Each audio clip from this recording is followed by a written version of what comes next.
বন্ধুরা, good evening. Welcome back to my channel Shilpa's blog. তোমাদেরকে জানাই অনেক অনেক স্বাগত, অনেক ভালোবাসা। আশা করছি তোমরা সবাই ভালো আছো, সুস্থ আছো। আমিও ভালো আছি, সুস্থ আছি। তো আজকের ভিডিওটা একটু বাইরে থেকে শ্যুট করছি। বেরিয়েছি একটুখানি, ঘুরতে যাচ্ছি। তো বাইরের নয়েজটা একটু ইগনোর করো। তো কোথায় যাচ্ছি না যাচ্ছি ভিডিওটা কন্টিনিউ দেখো, তাহলে বুঝতে পারবে।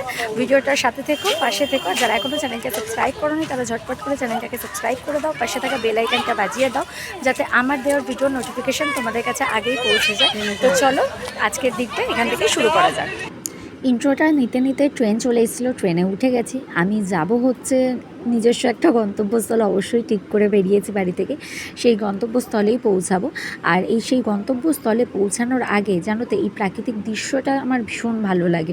তোমরা আগেও দেখেছো, আমি যতবারই ট্রেনে করে কোথাও ট্রাভেল করলে আমার এই বাইরের দৃশ্যর ভিডিও করতে ভীষণ ভালো লাগে। তোমাদের কাদের কাদের এরকম ভালো লাগে ট্রেনে করে যাওয়ার সময় এই প্রাকৃতিক দৃশ্য দেখতে, কাদের ভালো লাগে অবশ্যই কিন্তু কমেন্ট করে জানিও। আমি কিন্তু আজকে পৌঁছে যাচ্ছি খুব সুন্দর একটা জায়গায়, যেটি মানে ভীষণ পুরনো প্রাচীনতম একটা জায়গায় পৌঁছাচ্ছি। তো দেখতে দেখতে আমি আমার গন্তব্যস্থলে পৌঁছেই গেছি। এটা হচ্ছে শ্রীরামপুর, হুগলি ডিস্ট্রিক্টের শ্রীরামপুরে আমি পৌঁছে গেছি। শ্রীরামপুরে পৌঁছানোর একটা কারণ আছে, এটি হচ্ছে রথযাত্রার দিনে আমি শ্রীরামপুরে গেছি। তো শ্রীরামপুরে যারা থাকো কিংবা তার আশেপাশে যারা থাকো তারা প্রত্যেকেই জানো, শ্রীরামপুরের রথযাত্রা হচ্ছে বিশ্বের বৃহত্তম প্রাচীনতম রথযাত্রা, মাহেশের রথ। তো সেই রথযাত্রা দেখতেই আমি গিয়েছিলাম।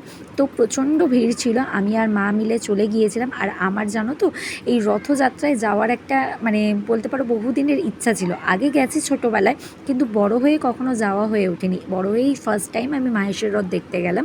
আর মাহেশের রথ দেখা হচ্ছে ভাগ্যের ব্যাপার, এটা সবাই বলে থাকে। যেমন পুরীর রথ দেখা হচ্ছে জীবনের একটা ভাগ্যের ব্যাপার, তেমন আমাদের এখানকার মাহেশের রথ দেখাটাও হচ্ছে ভাগ্যের ব্যাপার। তো চলো, আমি আমার দিনটা মানে রথযাত্রার দিনটা এইভাবেই এনজয় করে কাটালাম। তো তোমাদের সাথে সেইটুকুনি শেয়ার করলাম। তোমরাও জগন্নাথ দেবের দর্শন পাবে আমার এই ভিডিওর সাথে থাকলে। কন্টিনিউ ভিডিওটা দেখো, জগন্নাথ দেবের দর্শন তোমরাও পাবে। তো ভিডিওটা তোমরা এনজয় করো, আর আমি আমার দিনটা তো খুব ভালোভাবে এনজয় করেছি।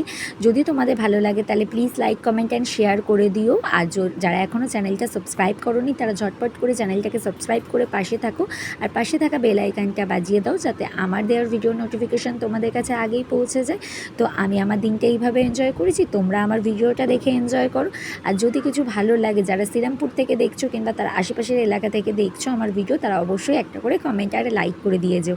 তো চলো আজকের ভিডিওটা তোমরা এইভাবে এনজয় করো।